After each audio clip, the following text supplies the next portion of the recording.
baro su'aalaha uu dhakhtarka ku weydiin karo. Su'aasha koowaad. What seems to be the problem? What seems to be the problem? Sidee lagu hayaa? I am not feeling well. I am not feeling well. Ma dareemayo caafimaad. How long have you been sick? How long muddo intee le'eg have you been sick ayaad xanuunsaneed? Since yesterday.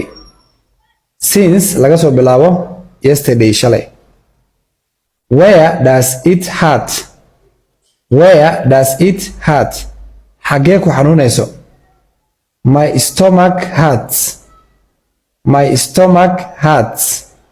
Caloosha ayaa i xanuunayso. Do you have a fever? Do you have a fever? Qandho ma ku haysaa? Fever waa qandho. Yes, I do. Yes, I do. Haa, way i haysaa. Are you feeling dizzy? Are you feeling dizzy? Wareer ma dareemaysaa? Dizzy waa wareer. Yes, haa. A little bit. Wax yar. A little bit waa wax yar. Haddaba haddii aad ka heshay buuggan waxaad ka heli kartaa iskuulka Fahan Academy. Iskuulka waxa uu ku yaalaa magaalada Nairobi, xaafadda Islii, dabaqa Axbaab Tower ee u dhow isbitaalka Maria Stopes.